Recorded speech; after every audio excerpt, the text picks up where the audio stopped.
friends, about to break down how I made the beat for the new single Neon by Plowman and myself. Just to give you some backstory, the way we made this beat was, or the way we made this song was, I went over to check out Plowman's new studio over in Berkeley, California. A lot of times what happens is when I'm in the studio with other artists, we catch a vibe, we get creative all of a sudden, and we want to make a song. So that's kind of how this started. There was no intention of making a song, just went over to hang out, but this song came out within like 30 to 45 minutes, we had the beat done. So the first thing we did, we went through Splice and found a good sample to use. I was asking Plowman how he works, how he does his beats, and he says he likes to do a lot of sample-based stuff these days, and that's something that I don't really do that much, so I wanted to go ahead and try it. For the most part, the way this beat worked is he chose a lot of the tones and the samples, or suggested a lot of them, and then I did the actual, I played the drums, I chopped the sample, stuff like that. So this is the sample we chose. I'm going to turn off all the effects before I show you.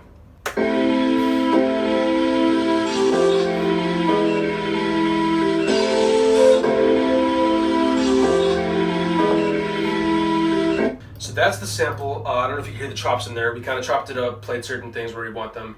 And after I took it home, I actually added a couple effects.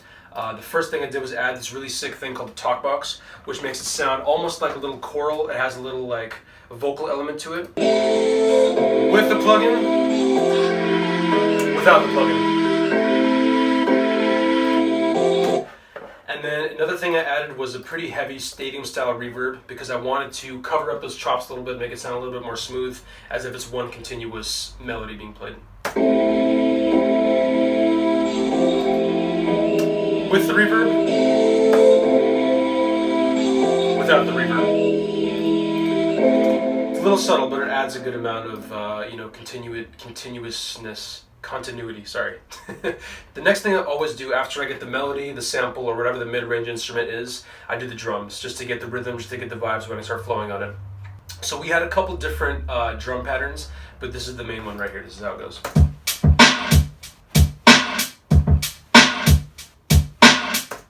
And another pretty prominent pattern is like this.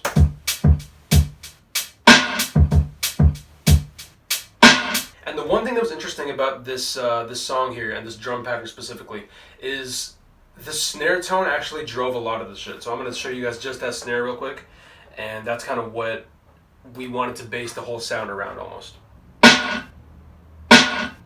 And then I layered it with another one. I don't know if you can hear it, but this is the other snare. It's really subtle, even I can't really hear it. The next thing was actually to figure out the bass part, and again, Plowman chose a lot of the tones, and I did the actual playing of the bass part. So he chose this really sick tone that's kind of new for me. So I'm gonna go ahead and show you that right now. Turn it up so you can hear it. And when I got home, I liked the tone of it, but I feel like it didn't have enough of that subby, booming bass that is in most of my songs. So I added a layer, and this is what it sounds like with both of them layered on top of each other.